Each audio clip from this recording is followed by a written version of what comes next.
You've made it through March, almost. And in fact, March is heralded as Women's History Month. And somehow that's very potent for tonight's program.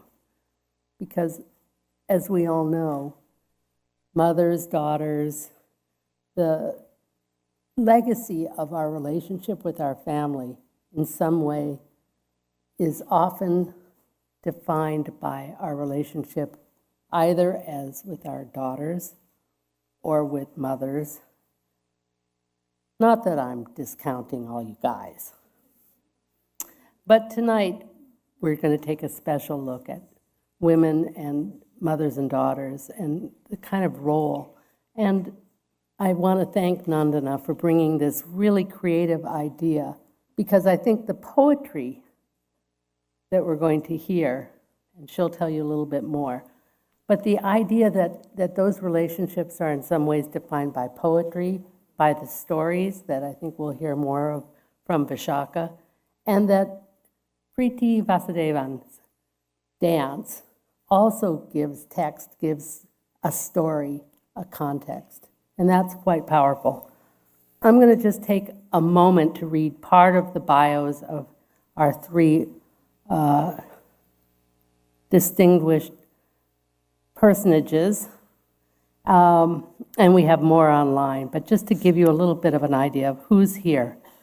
Nandana Dev Sen has authored 6 children's books, translated into more than 15 languages, and starred in 20 feature films from 4 continents. Along the way, she has been a book editor, a screenwriter, an interpreter for refugees, an advocate for child protection, and Princess Jasmine in Disneyland. Giving you a moment to think about that. There are many, many awards, but tonight, to be able to hear the poetry of her mother is really powerful. Vishakha Desai, who is a very dear friend, former president of the Asia Society, in some ways always here in spirit, is a noted scholar of South Asian art and history and leadership, contemporary Asian art. Her history here at the Asia Society has been amazing. She was a senior advisor to Columbia Global Thought and is currently a senior fellow on the committee of global thought. And believe me, we need global thought. And we're really delighted. And her book, World as Family, is incredibly moving. In fact, Acrobat, I didn't mention, Nandana's book about her mother's poetry, translated from Bangla. Both of these books are available for you at the end of the evening, and they have graciously agreed to sign them, so you don't want to leave without them if you don't have them already.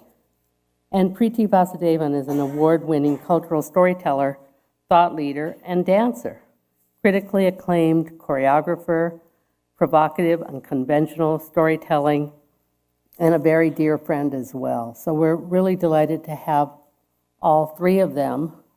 And we're delighted to have you here at the Asia Society. I think at this time in the history of the world, connecting globally and locally is critical. And we're here in community, and that community is both immediate and much larger than that. So I think in some ways that's what this evening speaks to.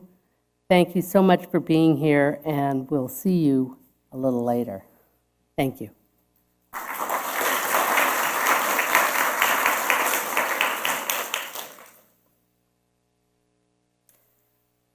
These beloved faces. I can no longer bear to watch my loved ones wilt with age. With my eyes wide open, I can't bear to see these beloved faces melt like clouds as pond scum thickens around the pools of their eyes. The brows collapse like a dead bird's wings. The lips dry up in the dust, like unripe fruit plucked by storms. How everything dries, how everything flies away in the wind, like scraps of paper, how everything disappears. How the heart folds up its tent and steps into the road, readying itself to raise a hand and hail a car for hire, to raise that hand, to say goodbye and go. The heart retreats and folds, as I now see. It takes all shining pots and pans from the rack and shatters them on cold stone with a deafening crash. How, in the heat of the sun, all sounds fade away, all traces vanish. Those beloved faces, like clouds, change their form and float away. With my eyes wide open, I can't bear to see the burnt grass in the yard, so close to me.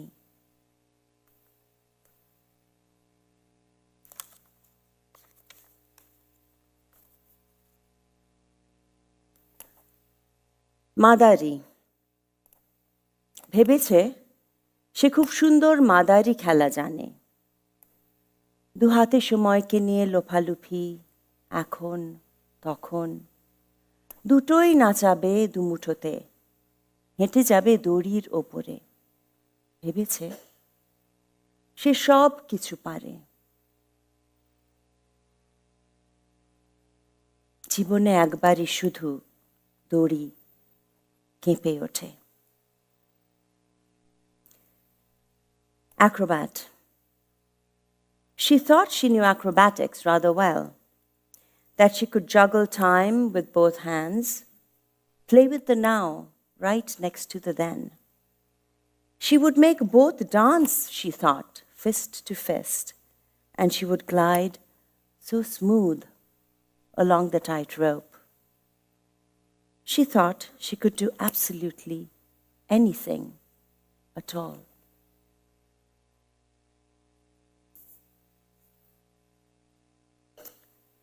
Only once in your life will the rope shiver.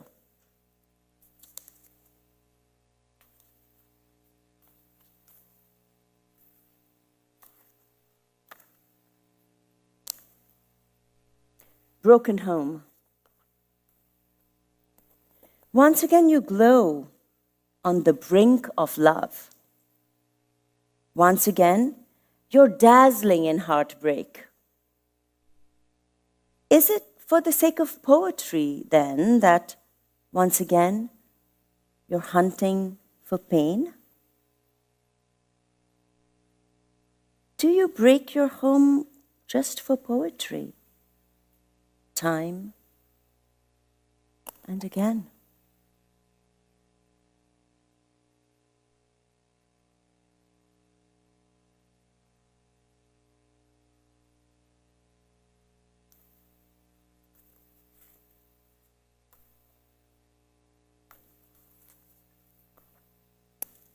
Face to face. There are one or two faces whose eyes I can't bear to meet.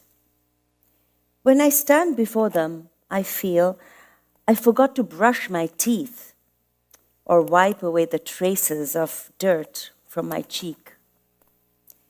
Because some loving faces shine just like a mirror. I can see me in them vividly, closer than even myself,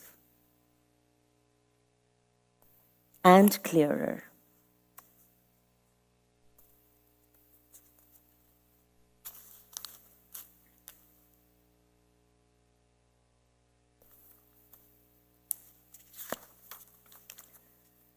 This child, one day, this child too will die.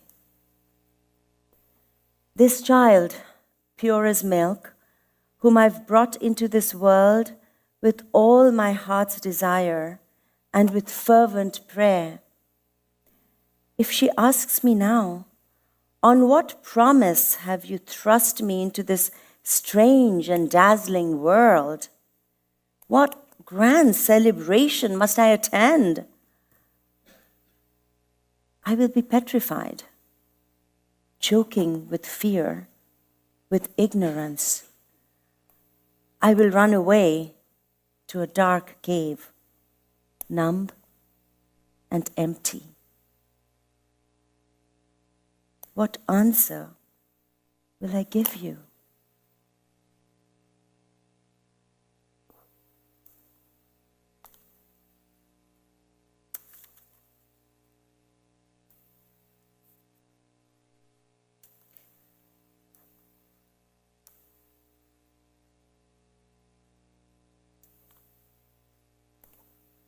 Catch of the day.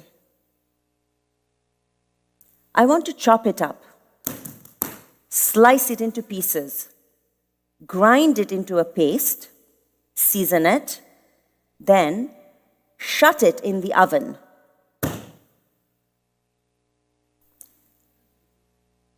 They didn't win. The sun, the rain, the earth.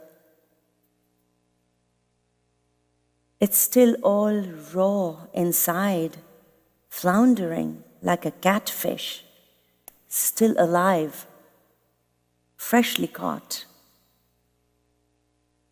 My youth.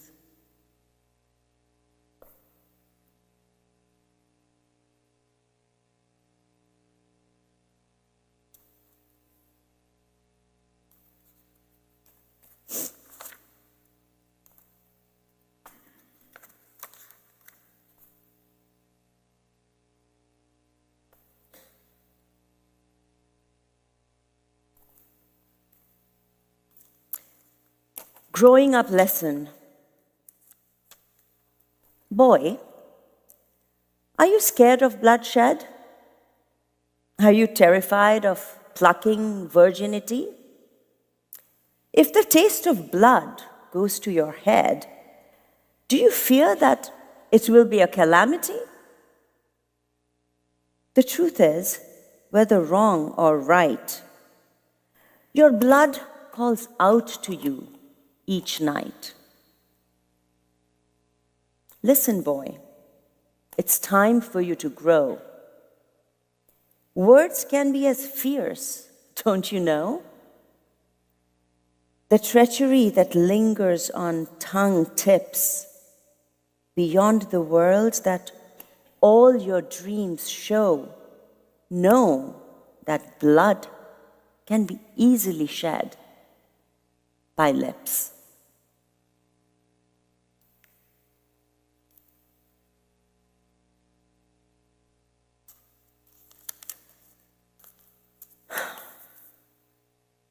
Take back the night. Man, in the twilight, I could still hear the lark. Woman, the night was moonless, oppressively dark. Man, in the flowering woods, a night fairy walked. Woman, in the Sundarbans, the man-eater stalked. Man, in that fragrant springtime air, woman, blood-drenched remains lay there.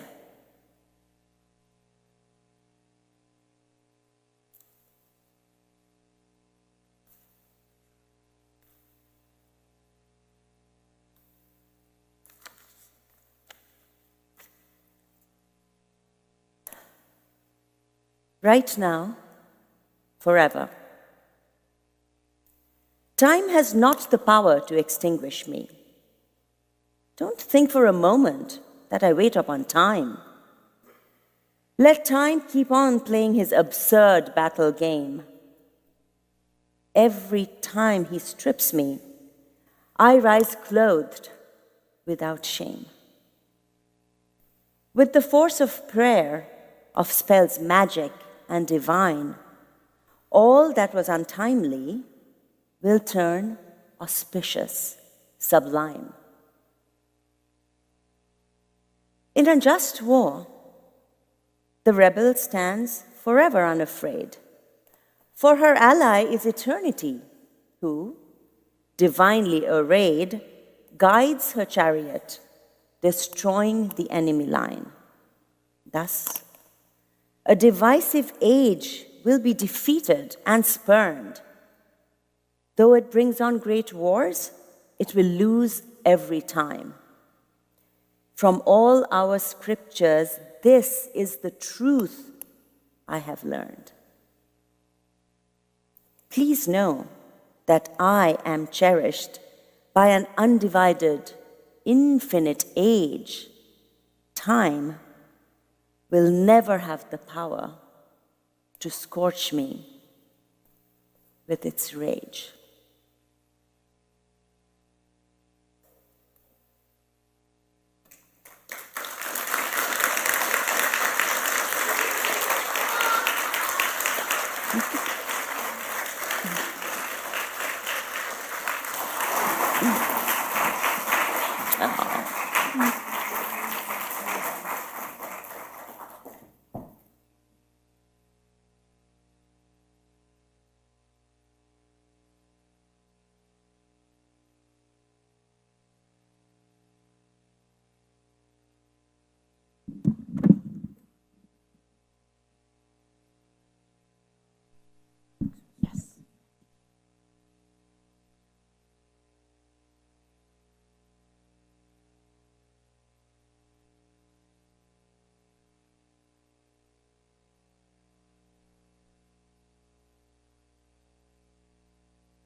Well, we promised you a multidimensional, multisensorial experience. And you think you got it? I think give it up, please, for Nandana and Preeti. Having been a dancer before, I almost feel like I shouldn't talk anymore because there's nothing more to say. But we have stories to tell. So I'm really thrilled that all of you are here, especially on this last day of the International Women's Month.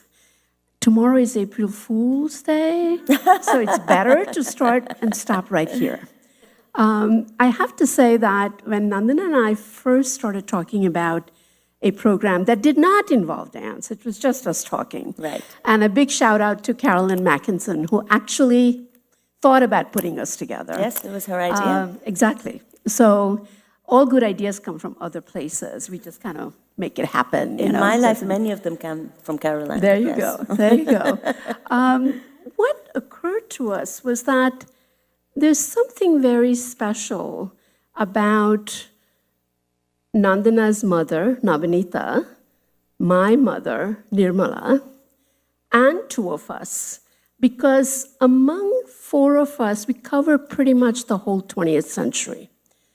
My mother was born in the early part of the 20th century, 1914 to be exact. Navanita, born in 1938, pre-independence, but in the later stage of independence. Then I come along right after independence, and Nandana is the baby. So among four of us, what we thought was really interesting is that both of our mothers were really quite special in their own time. And you'll find out why as we talk about it. But the second part is that they were special against the conventions of the time. What was thought to be appropriate or proper, and how they actually stood against that. And how that happened, why that happened, is partly what I read about in my story, World as Family, and it comes through in Namanita's poems that actually Nandana has so beautifully translated. So part of the reason for this conversation was really both of us reflecting on our mothers and how to do that, where to go, what to do is what you're going to get especially. And I know, Nandana, you felt that there was something special as well. Everything that you said, and I think there are also such clear and really moving resonances between our stories, between the lives of the mothers that we had and our grandmothers as well. I think they belonged to they were really fearless in their generations, and they set trends in their own lives in a way that was quite extraordinary. And I think also just, even though you're much, much, much younger than my mother, there's such similarities in terms of the choices you made. Both of you came to America as teenagers. Both of you fell in love and got married very early. Both of you were raised by extremely idealistic parents who had also fallen in love at an age where those love marriages didn't really happen, and they were very politically active. And then even the way you described your house, it just made me laugh, because I grew up in this big, beautiful house called Bhalobasha Bari, which many of you have visited, I think. And we kept getting chased out of rooms by books, because the beds would fill up, and then we would just. Thankfully, it's a big familiar. room. I know. I read that, Absolutely. and I thought, my goodness, this is a strange little story, but it feels like I'm reading about my own house, and also the constant gatherings that happened of political activists and artists and poets that were happening in both our houses, one in Kolkata, one in Ahmedabad. It was really lovely to see all of those resonances across the generations. Right. So I'm really so thrilled that we're having this conversation. I think what's so interesting is that most people might not actually know, or some of you may do, is that actually Calcutta and Ahmedabad, or Bengal and Gujarat, also had connections in the sense of both the Shantiniketan was a big influence in the school that I went to. And then we even learned Ami Tomar Bhalobashi, a Bengali song, which in a Gujarati medium school was kind of not really thought about. And we all read translations of Bengali novels. So that was also part of the connection that happens. I think one of the things that you just mentioned that's really important is that your mother also had a strong mother. And I think that's also true in case of my mother, who also had a strong mother. So I'd love for you to actually begin with the mother's mothers. That's a lovely idea. And you have a wonderful poem called The Lamp, which I think is just so very special. Actually, that may be my favorite poem of all the poems my mom wrote. And I think it became my favorite poem because as I was translating it, it became about my mother and me rather than about my grandmother and me, which is grandmother and my mother, which is, of course, the way it was written. It's a poem my mother wrote about my grandmother.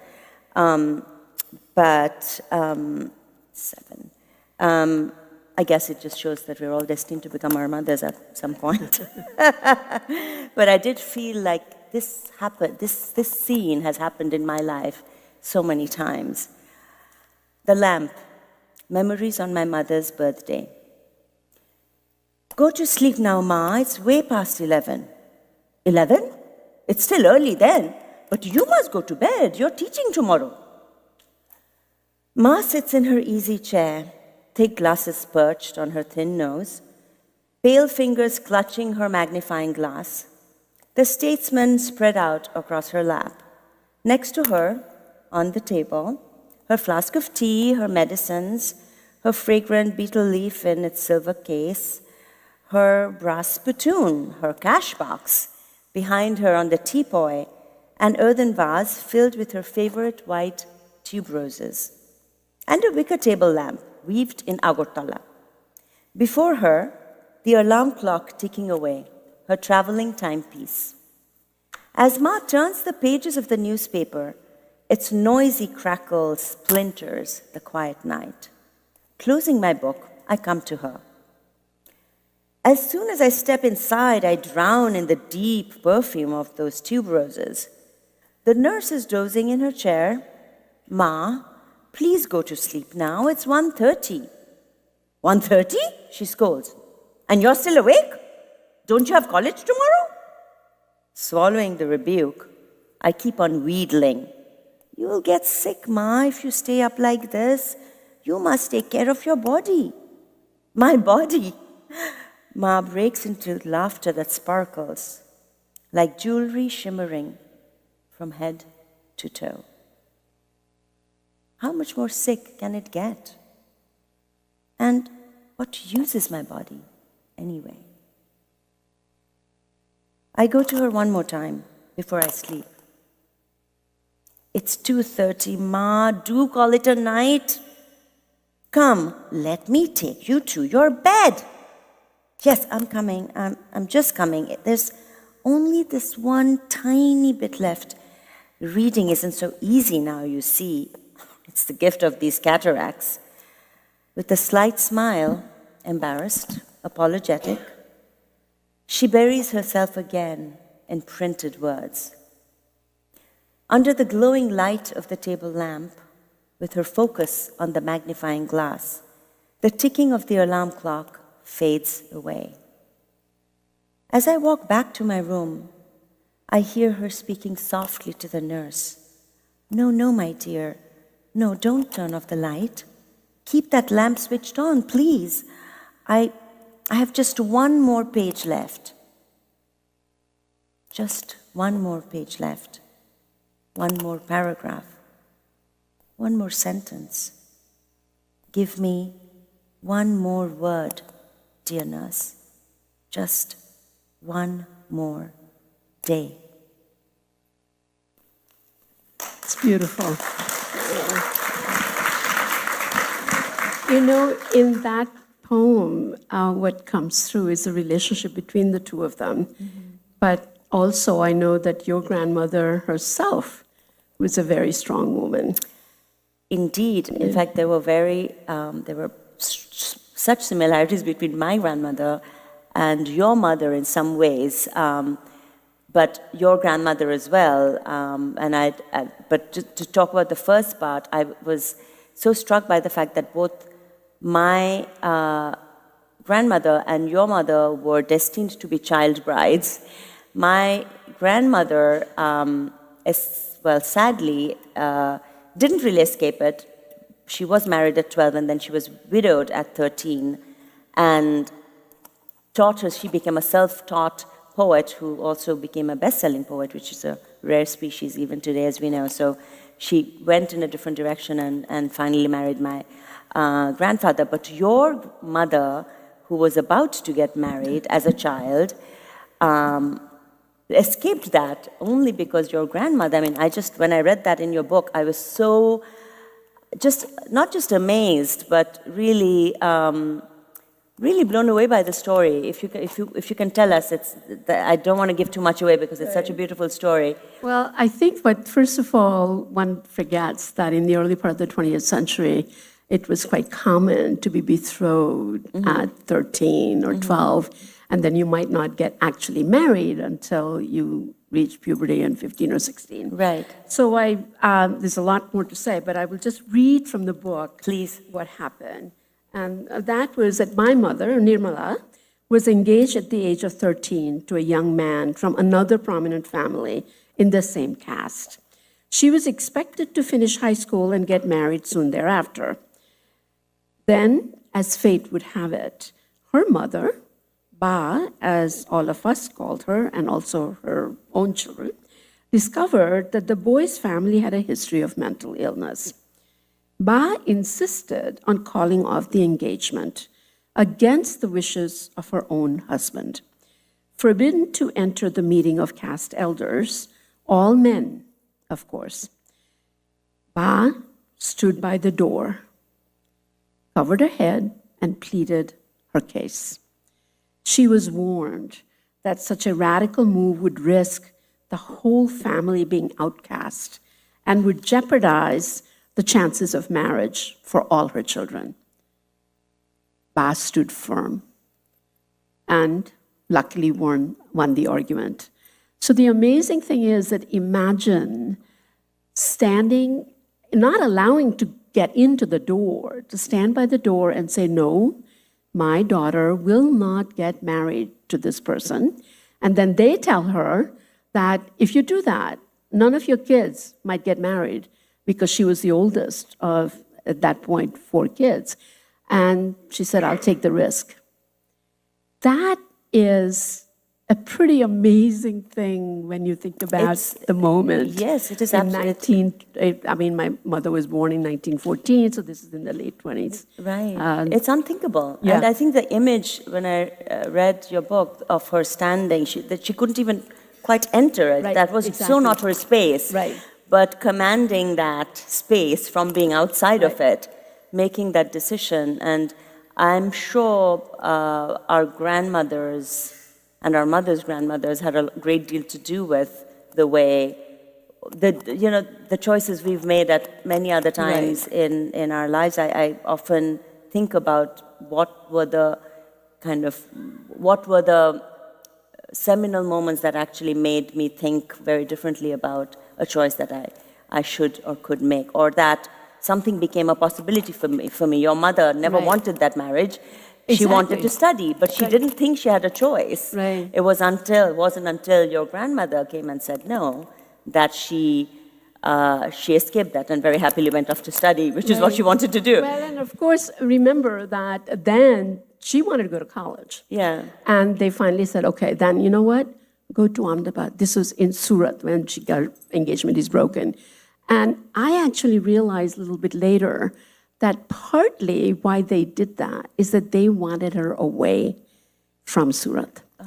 Because from the guy. Oh, exactly. Interesting. And also, I do think that probably because the chatter in the traditional system was such that it was easier. Right. And she goes and lives in a hostel. I mean, in a girls' hostel, which mainly were all working women, but that in itself is unusual. That's also very radical. And so, extremely. And one of her best friends was a child widow. Oh, really? And it's because she was sent there, since they didn't want her to be in the house. Well, that happened to my grandmother too. Exactly. She was sent out because she was seen as inauspicious, being a child widow.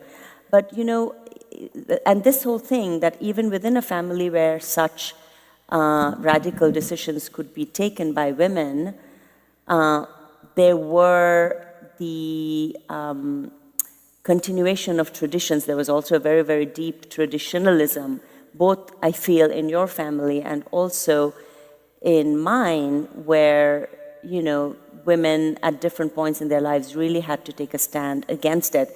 I was so struck in a way because I feel like I know your mother from reading about her, so much about her and all the choices she made and how stoic she was and how completely idealistic she was and how much she believed in the education and empowerment of women. And there's that letter in your book about how she felt, how worried she was to have yet another daughter. And I know, do you think you could read maybe that part? I mean, I'm a third child of 7 kids. Now, mind you, my mother was 31 when she got married, unheard of, to be that old, as it were, and my father was 33. So then they proceeded to have 7 kids, but I was the third child. So as it was tradition at the time, my mother would have gone to her mother's house to have the delivery. But I was the last one to do that. After that, everybody was born in Ahmedabad. So she writes to my father about 10 days after I'm born. And she says, I was trying to find the reason behind this birth of another girl. And I was confused. And I'm confused because, and she goes on before to say that by the convention of the society, we might be seen as being in a difficult bind, some people would even consider us unlucky. First, we began to have children very soon after marriage. Second, kids started arriving one after the other with little distance between them. Third, as if those were not enough, we got a third daughter, not even a boy. Fourth, we don't have much money. So others felt pity for us. As the baby girl arrived, I felt heaviness in my heart for a few days. Why did nature cause me to have a third girl? So that others could contribute this, yet another stroke of bad luck. Once again, people will fault me and say, too bad, another girl. And then in the end of that letter, she goes on to say that I was trying to find a reason, and initially I was confused. But then she goes on to say, today I feel there is a hidden hand of nature behind it. If we had a baby boy, everybody would be pleased. And I would have fallen for that external satisfaction. That's why what's happened is most appropriate. Many people pity us for having 3 children, especially all girls. But those thoughts are like drops of water on a lotus leaf. For the sake of these 3 children, I hope I don't let outside noise disrupt my inner balance and peace. I have to say, when I was reading this in Gujarati as I was preparing for this book, and I initially thought, really? You couldn't even just say, hey, I have a girl.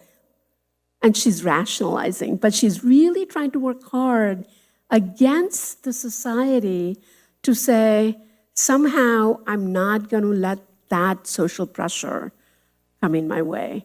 That was her way of kind of trying to understand how she's going to withstand that pressure.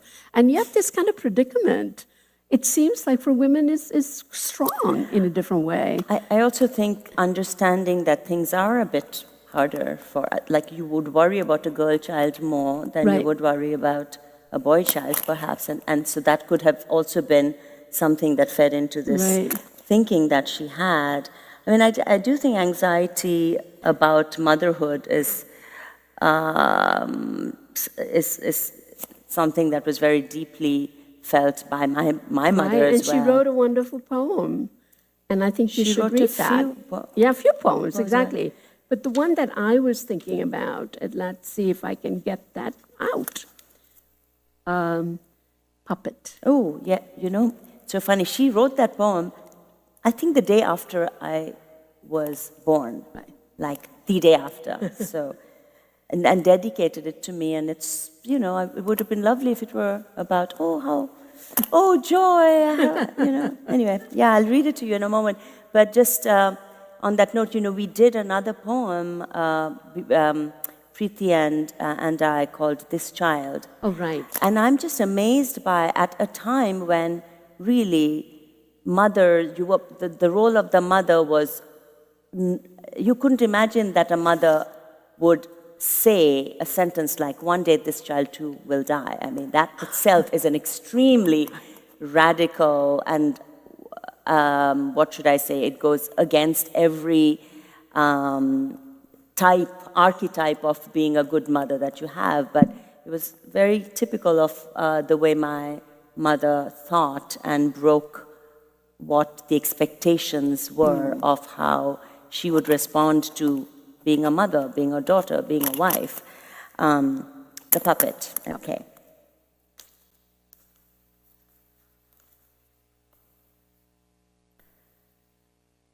Puppet to Nandana. I can't decide. Was it a mistake? Or is it better this way?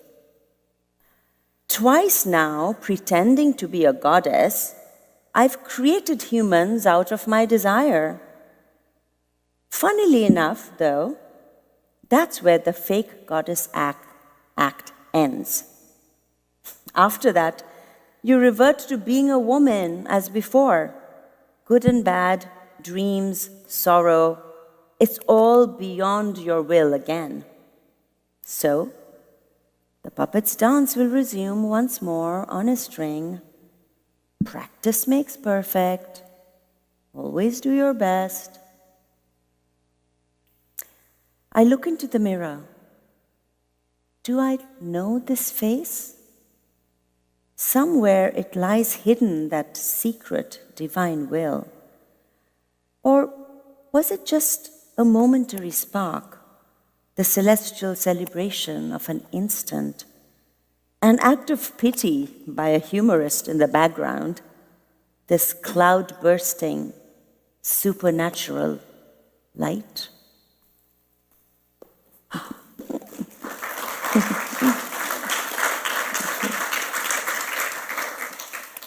You know, every time I hear that, and I feel for her, partly because she was such an individual person and had poetry was in her vein for a long, long time, so that she could actually put her feeling into that poem in a way that otherwise people would be afraid to say. So poetry gave her that courage. And that courage partly was also that she was a young person when she meets your father, and they get married, and it's very much a love marriage. And at the same time, that love has also tremendous sense of power, of emotions and rational, and how does that two work together? And I was sort of thinking about that when I was reading the poems, that in my parents' case, my father was the emotional one. He was the one who just poured his heart out. And it was a good thing that he was imprisoned a lot during the independence movement. I mean, he didn't commit other crimes, but essentially he was in and out of jail all the time. Right. And therefore, their relationship for 6-7 years was often through letters. And also because my mother went off to Surat, her hometown, because her younger sister was sick and then eventually died. So those were the letters that I was working on when I was working on this book initially. So wonderful to have those letters. Yeah, I don't have letters. Really quite amazing. Yeah. Because my mother was a pet rat. I mean, she collected everything.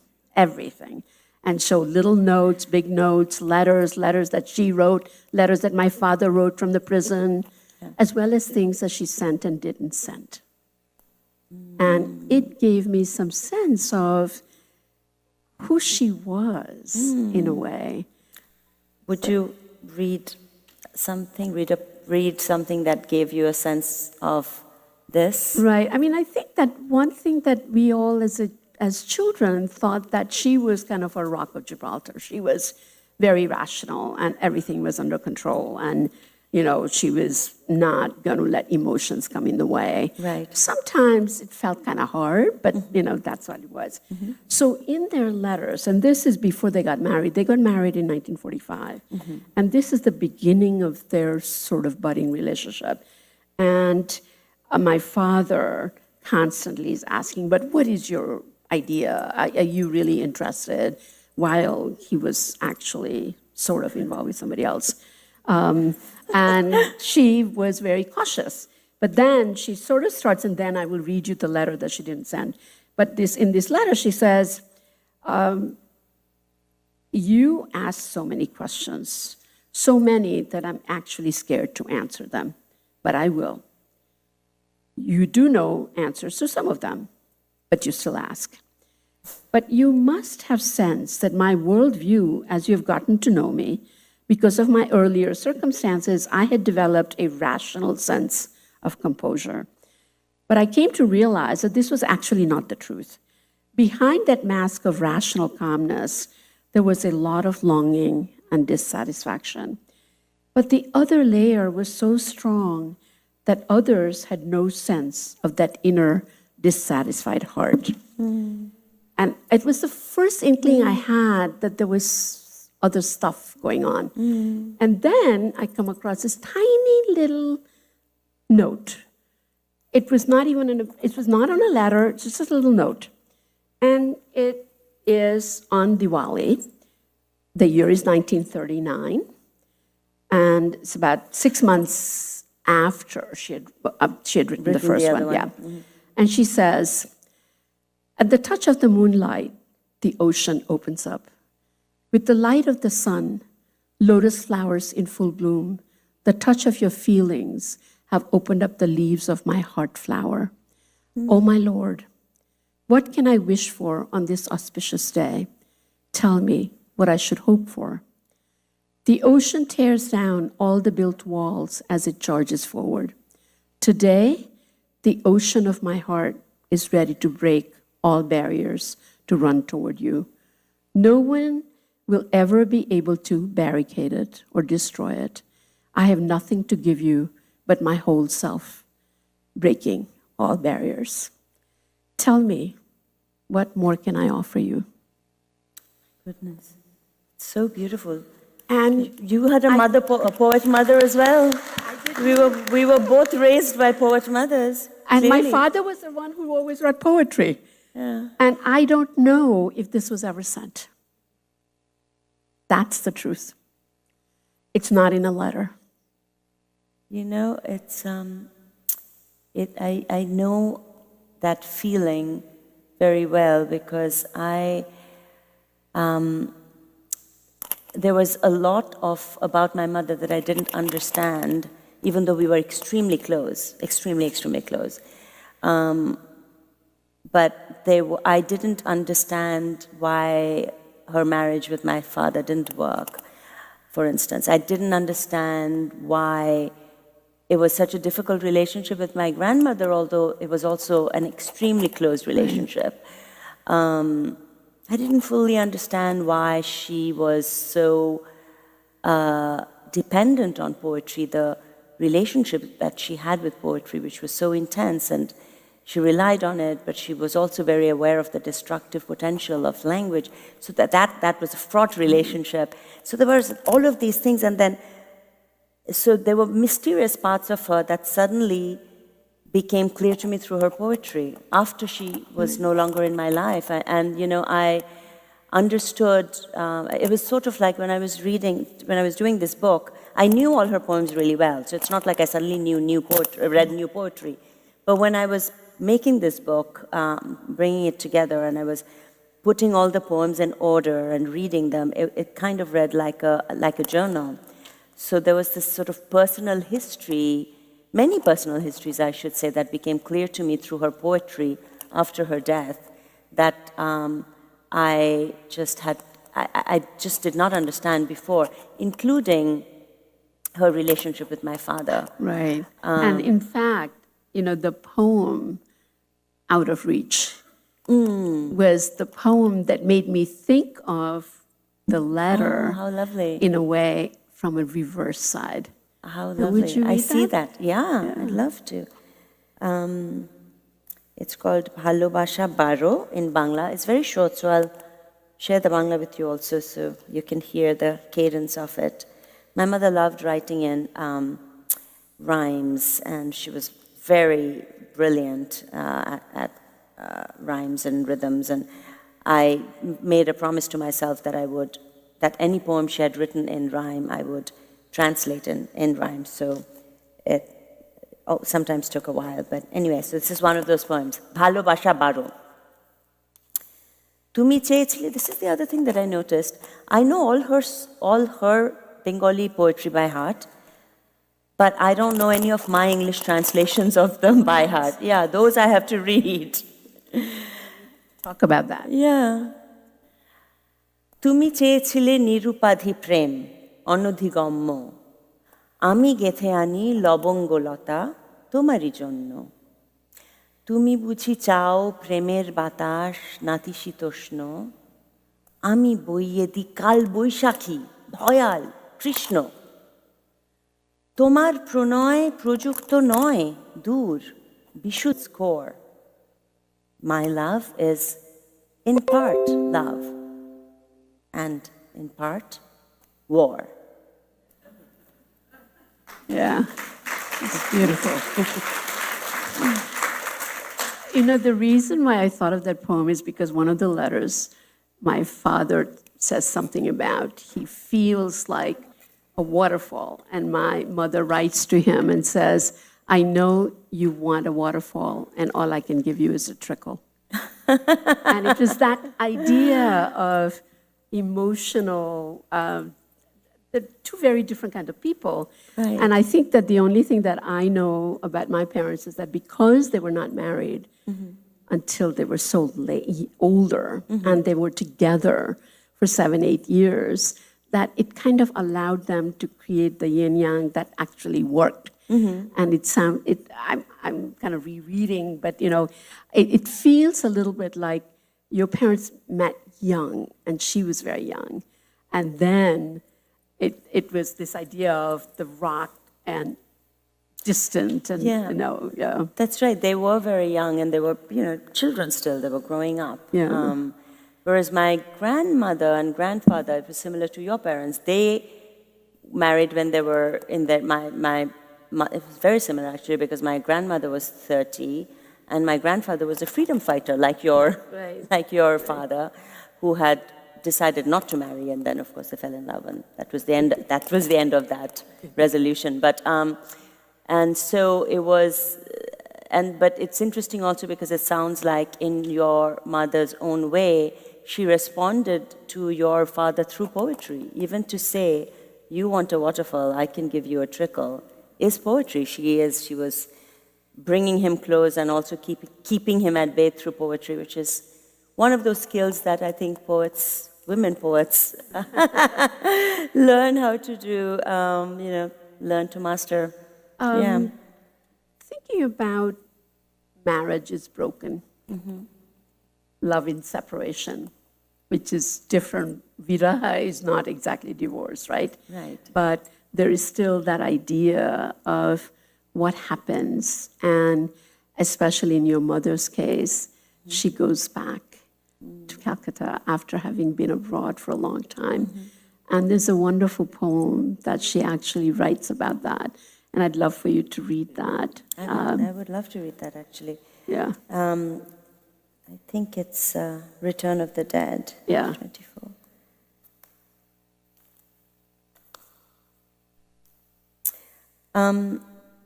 Just to say a few lines before this, when my mother left Kolkata to come to study at Harvard, the whole city was heartbroken because she was the darling of the literary, artistic, cultural world. She was this impossibly glamorous person who already had a book of poetry out. She was always the best student in the university, always, topped the classes, and had art exhibitions. She was also a visual artist, and then now was engaged to someone who was, a young star type. And so when she decided to go away, there was a lot of mourning in Kolkata, a lot of sadness. It's only in Calcutta you can have a poet. We are sad because the poet is leaving. That's right. It doesn't happen in lots of places. Yeah. That's really true. Yeah. So there was a great deal of heartbreak. But then when my mother came back as a young divorced woman with 2 little girls, my Didi, my older sister, and me, and she moved back into my grandmother's home. So we grew up in this all-female family. The world didn't quite know how to respond to her, because even though divorces were legal, even in her circle of very kind of liberal, creative, artistic friends, it was not common at all. Return of the Dead. Receive me then, Kolkata. I am your true love, your whole world. I'm back from the war, an aborted mother. I have brought the ocean with me instead. My lap is empty, yes, but my breasts are heavy, overflowing with wasted milk. Look at the fathomless salt water in my eyes. Come then, look at me. See how virginity burns on my brow again, fiery as the setting sun. Touch me, for my newborn flesh belongs to you now. Receive me then, Kolkata, in your waiting arms. Your loneliness is over at last. I have returned just as you had wanted me to. Why this stunned silence then? This anxious glance? This daze? Lift your face. Don't shift your eyes. Speak to me. Look at me. Your prayers were heard. Here I am, returned from the dead. Yes, it's me. It's your childhood sweetheart, your world of passion, your old flame, your very own. Now, Bonita? Yeah.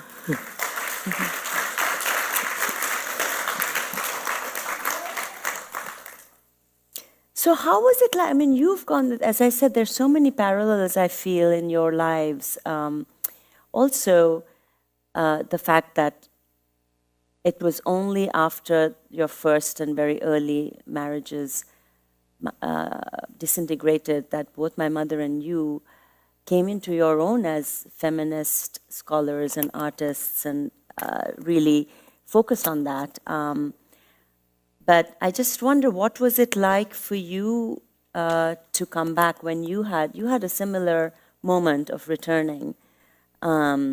Yeah, I mean, I had actually 2 returns, right? First time was coming to America as a 16-year-old, as an exchange student, living with an American family and going back at a time where very few Indians, especially girls, had ever gone. Right. And this is 1966, so I'm giving away my age, but doesn't really matter. I mean, the truth is that that was the first kind of a shock where I had changed, but my world hadn't changed, and they expected me to behave a particular way, and I didn't.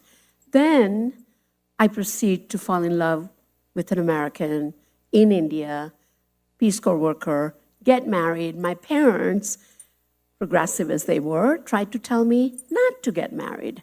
And in fact, my father says, listen, you want to go back to graduate school? Do it. You can live together. Yeah, I thought that was amazing. And my mother says, I mean, not live together, but just in the same city, you know. And my father said, no, this is too important. You should do that. And my mother then proceeded to tell me that, remember, and I think you had mentioned that sentence that actually has stayed with me for such a long time. And she said, you know, marriage is not the period at the end of a sentence. It's a comma. Yeah, it's so There's beautiful. a life before and life after, and they have to connect. I, of course, didn't understand the profundity of that sentence, which was, she was trying to tell me that I know who you are now. Right. And you have to remember that. And that will have to carry forward. Yeah. And essentially, that marriage lasted 7 years, and I got married, turned 21, left India, and graduated the same summer. And then I got divorced at the age of 27.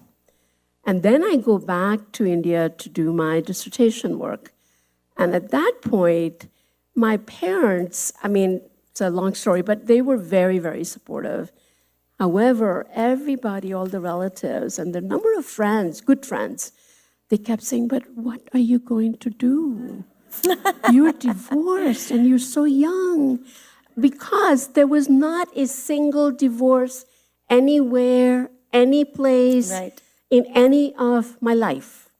Multiple generations, you name it, it just wasn't there.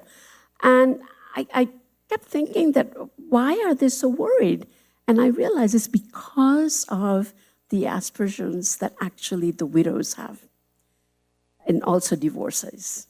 Women who are married and divorced, my God, their life is going to be over. And that's when I had to remember my mother's sentence, that there is a life before and life after, and that allowed me to actually move forward with the work that I had to do.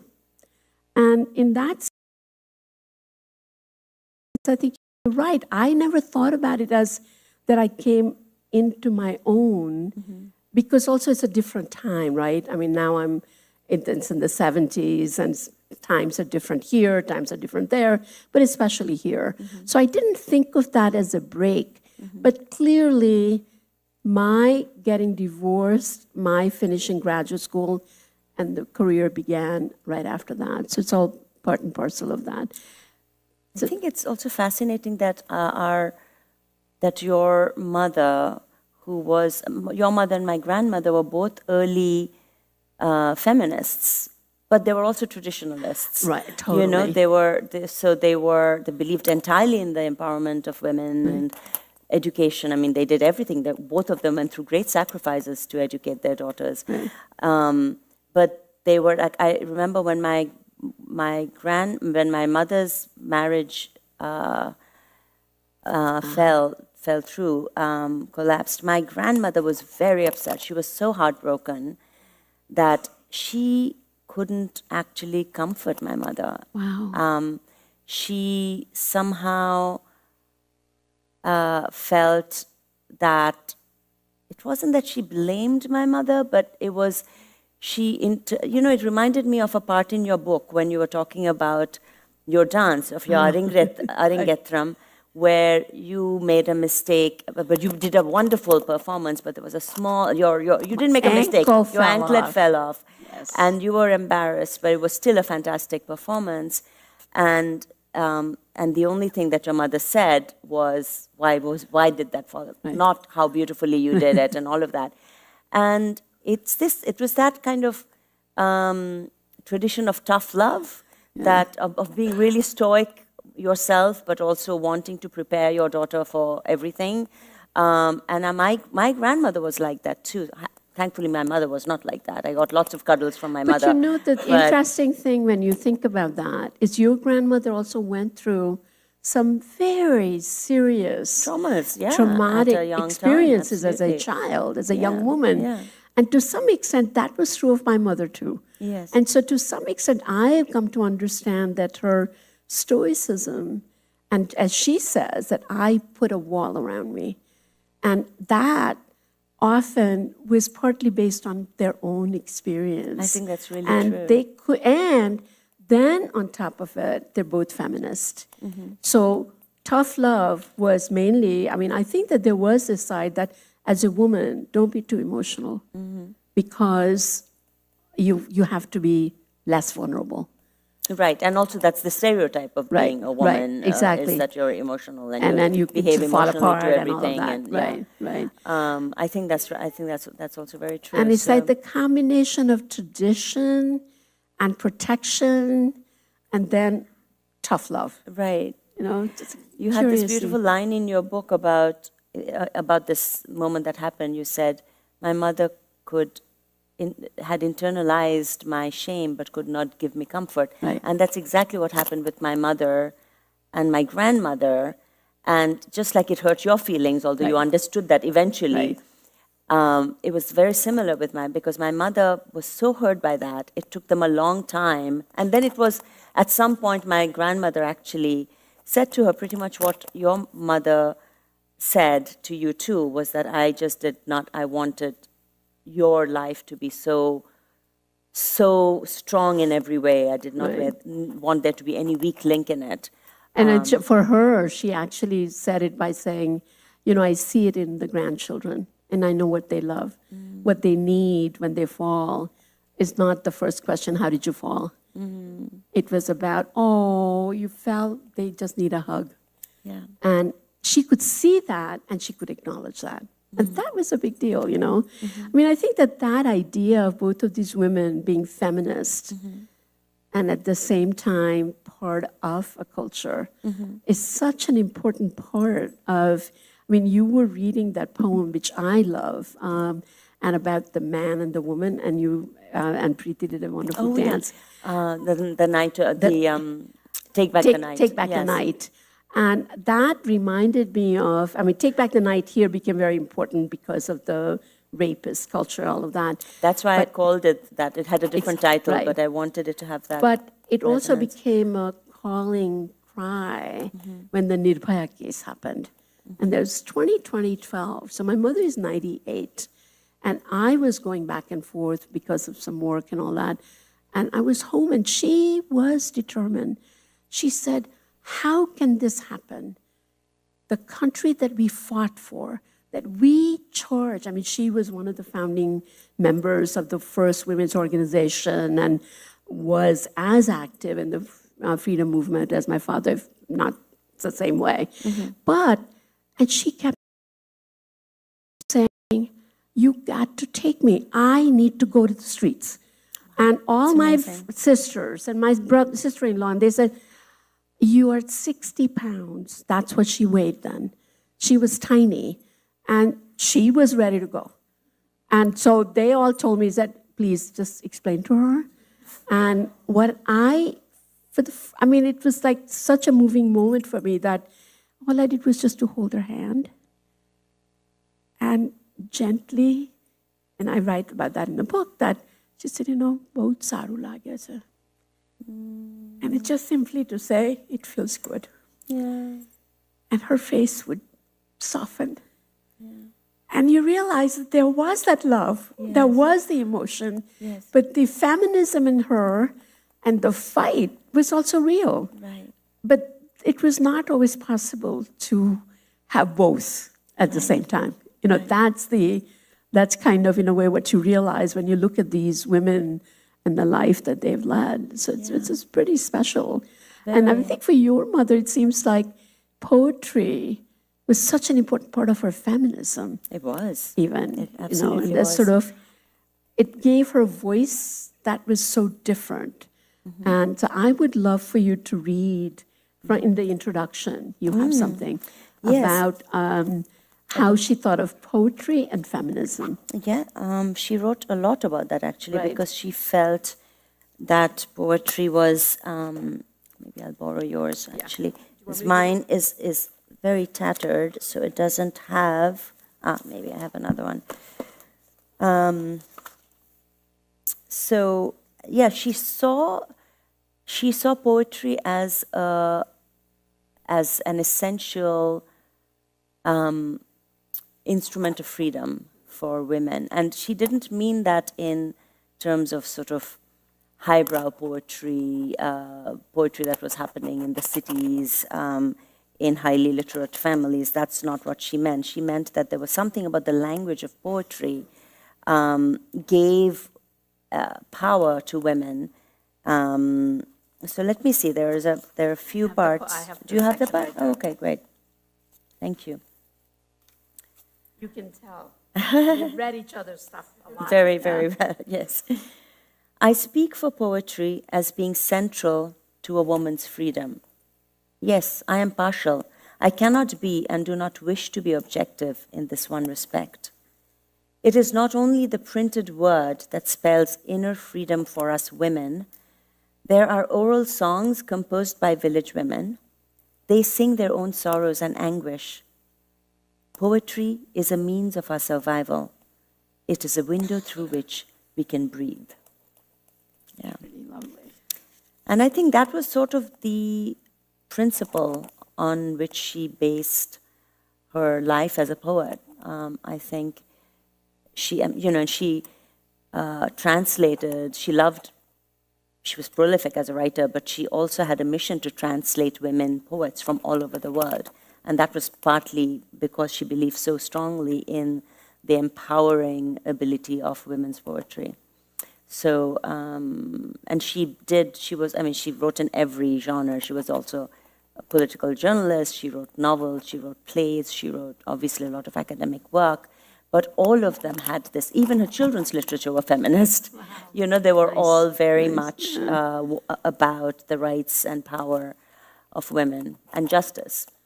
So speaking of poetry and women, you translated all of this. And one of the things that I wanted to ask you is especially the title, Acrobat. And it seemed to me that, and you dance, and Preeti's danced it so well, that it was as much about the multi-dimensional life that women have, which is almost acrobatic. And tell me why you chose that as the title. That's such a great question, actually, because, all right, so there's a little story behind it. I translated the poem Acrobat first for a different book, this book. It's called Make Up Your Mind, which I did. It's a bilingual book of translation of her book, Tumi Monosthir Koro, and I translated this on the sly as a birthday present for her when she turned 75. And Acrobat is a poem that's in it, so when I was translating it, as it was a surprise, of course I couldn't ask her any questions about the rightness or wrongness of choices I was making. So there's a line there, ভেবেছে সে খুব সুন্দর মাদারি খেলা জানে সে is the third person pronoun in Bangla, which is not gender specific, right? So I had to decide whether it would be a he or a she. We weren't doing ze or they in the way that we do now. So I made the choice of it being a she, because to me, as you said, this poem, the acrobat, the tightrope, the images, all of the metaphors seemed to be about the multiplicity of identities that a woman has to balance. So I read it as a feminist poem, and that's how I translated it. So once I gave the book to her, which she incidentally was thrilled to have, I said, but Ma, I had this question, did you write, was Madari, Madari, was your protagonist a man or a woman?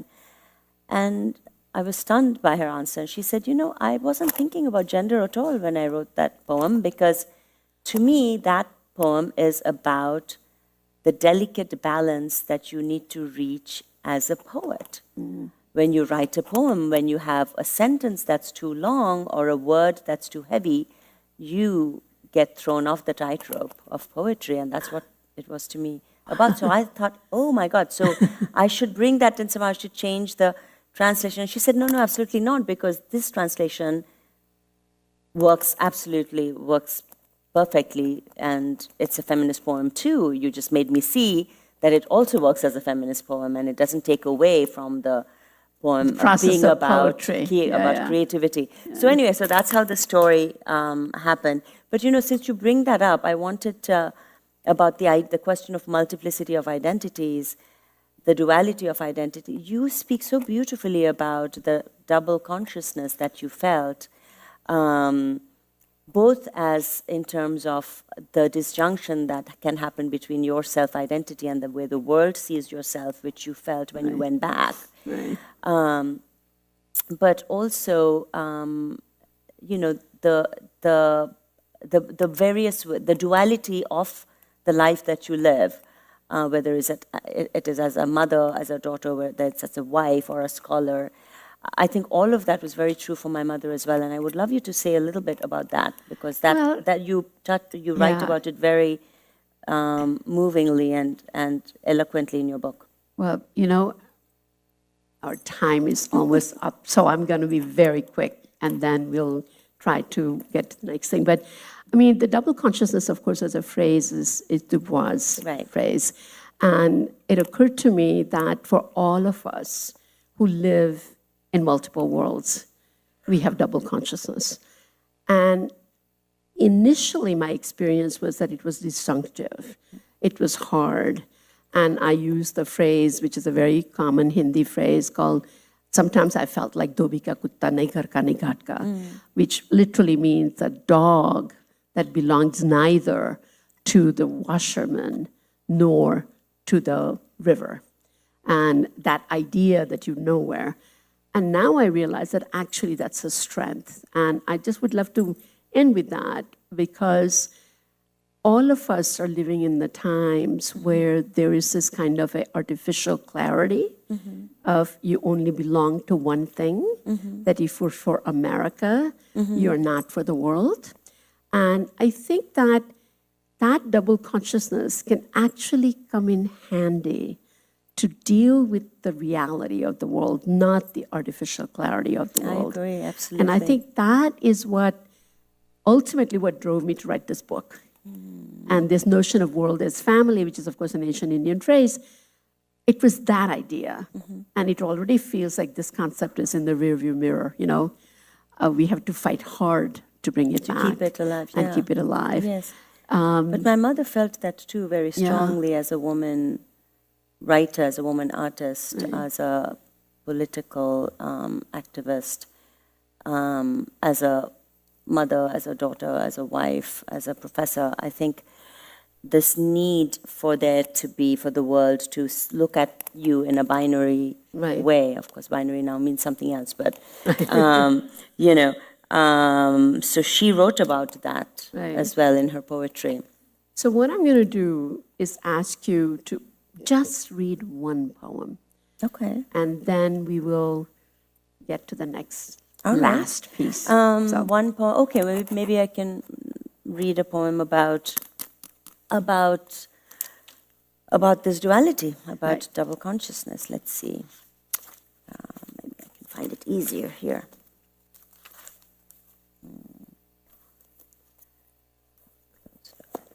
Page 100. Let's see. Make up your mind. Make up your mind. Who do you want? That woman or me? Within me breathe two people. Make up your mind. Who do you want? That woman or me? Thank you. I have a request. I would love you to read, because so much of the way you were talking about your mother, and actually just now when you were telling me about your mother, holding your mother's hand, and how she said that it was feeling nice, and I could see that you were remembering her and you were tearing up. It reminded me of a poem that my mother wrote called Umbilical Cord. And I would love it if you would read that. Let's see if I can find it in my I can tell you. Yes, I got it. It's 119. Apologies, we're going to be a little late, but I hope you don't mind. Umbilical cord. You're in so much pain. You're trying to cut the birth knot, but Earth's umbilical cord keeps you tied in twists, tangled like our weak and fearful love. You're trying hard to be born into a different, fearless world, but our restless arms, unshakable like the sacred thread, coil around your neck, a blood-drenched umbilical cord. You will not have the power to leave the womb of this earth and escape freely into a newborn breeze. You will be bound here, in pain, in love. Beautiful. You read that so beautifully. And we want to come back to the beginning. Yes. Let me.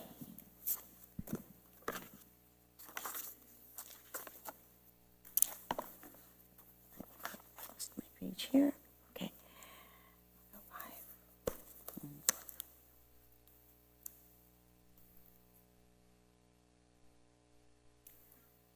The doctor. Like a phantom guarding the hidden treasures of half a century, her two clenched hands hold in their grasp the unconditional promise of asylum. After all these years, the knot is loosening. Released from the ties, one will pass over to the other side, leaving the other a prisoner on this.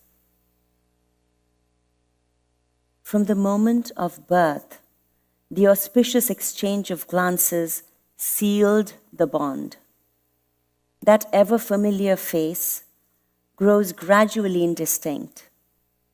A light from beyond flashes upon it, changing its pallor as the vortex of pain spins into a mighty whirlwind, pulling into its twist 50 years of anger, sorrow, frantic, distraught love.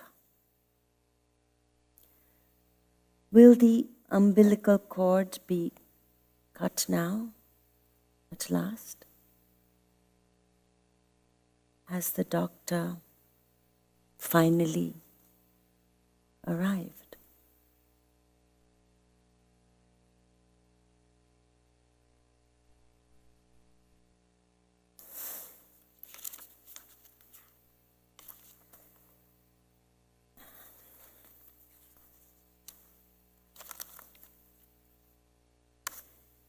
in poetry.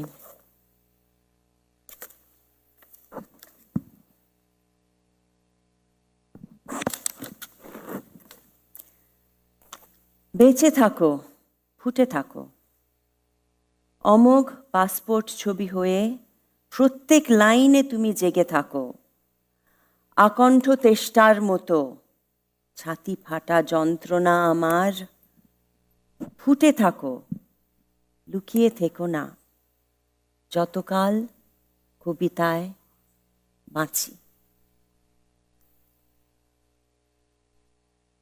Stay alive. Show yourself clearly, like the unfailing passport photo.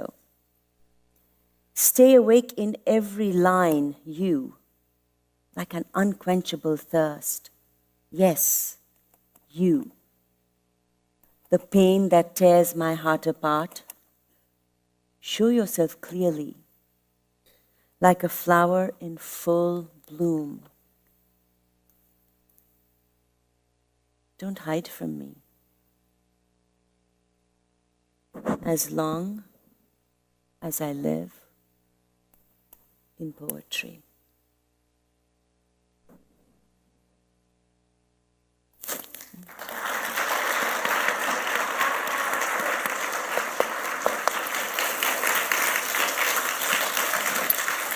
Thank you.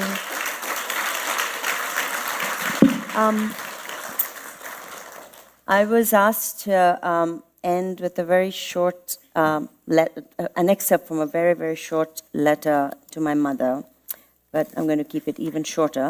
And this is a letter that, the reason why I was asked to read it is because it's, I think it's a letter that daughters, parts of this letter have been written to mothers by daughters for generations. And this is a letter I started writing to my mother when she was alive, and I finished it just after she died. A letter to Ma.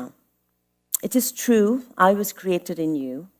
It is also true that you were created for me. Maya Angelou. My first semester in college. You arrived in between your conferences, suitcases and admirers in tow. Refusing abundant offers of hospitality in Cambridge, you shared and immediately redecorated the 1.5 rooms assigned to my roommates and me. Every morning, you stood in our line in our noisy dormitory to claim your 3 minutes in the shower. You left after a week, just as I was getting used to finding your hip-length hair in my comb and turning every head in the 1,000-strong Harvard Union, where you swept into dinner with me, gliding in like a queen, like you always did. A few weeks later, we hit midterm exams. I overslept and, in panic, sprinted to the bathroom. As I stumbled onto freezing tiles and fiddled with the cranky knob that spurted cold water for red and boiling for blue, something miraculously familiar caught my eye. A crimson dot of velvet on the narrow grey wall. Your well-traveled bindi, carefully transported from your forehead and placed beyond reach of the spray. In a flash, I could hear your laugh and smell your scent. I could feel the tension in my neck melt into the mist surrounding me. That perfect circle of red gave evidence on that mildewed wall that you would always be there, far away, so close. Although there were unending demands on your time, a few years ago you had somehow managed to find several days for us to translate together my bedtime book for children, Not Yet. The book is a playful dialogue in rhyme between a mother and a child. A naughty little girl finds countless excuses not to go to bed. The literal Bengali translation of Not Yet is Akhonina, but you had laughed your little girl laugh and declared, no, the girl must be much more emphatic. She will say, Ekkunina, Ekkunina. Well, this obstinate daughter of yours kept saying to her mother in the last few weeks, Ekkunina, Ekkunina. Could you hear me, Ma? Not too long ago, I pulled a big blue book from our Kolkata shelf, 365 Bedtime Stories, When I opened it, out fell a red-gold rush of leaves, oaks, maples, and ferns collected in London when I was a toddler. One night, as you were reading to me about Tinker Bell, I interrupted you with a technical question. What are fairy wings made of? Butterfly wings, bird feathers, or huge petals? There are all kinds of fairies, you see, you replied, just as there are all kinds of people. Well, do all fairies look like you? I persisted. I don't think so, you smiled. Fairies are very beautiful. But Ma, I protested, you're the most beautiful person in the world. You laughed, much more raucously than Tinker Bell would. Every little girl believes that about their mother, Tumpush. Well, Ma, I've grown up a bit. My world has grown up a lot. I left home as a child and made beautiful friends who became my family. In my work, I've met many beautiful faces, walked with beautiful figures. I've fallen in love with beautiful minds. You grew up too. More books published, many awards won. A few more clashes with your stubbornly loving daughters. Around your eyes, a few more lines celebrating years of full-throated life. More world tours, many with me, when you swept me away with your infectious appetite for discovery. Remember that list we made of unvisited countries that you absolutely had to explore? Wheelchair in tow. We made it to most of the entries on that list. China, Egypt, South Africa, but not Burma. Each time we traveled, you transformed our adventures into provocative essays or best-selling books. And on every trip, we shared even more pleasures together than our plentiful arguments. Yes, we did have fights. I cried when you didn't understand. I begged you not to nag. I yelled at you when I was upset with someone else. I watched in panic as tears welled up in your ever-adolescent eyes. But I am as sure today as I was that night in London that even if you had not been my mother, even if that most precious accident of birth had by rights been the beginning of someone else's story, even if I'd met you in any of your other roles as a poet, professor, painter, friend, or a stranger on a plane, you would still be the most beautiful person I could ever have met. At the end of Not Yet, the daughter asks, Ma, did you turn out the light? And the mother replies, yes, my dear. Now, good night.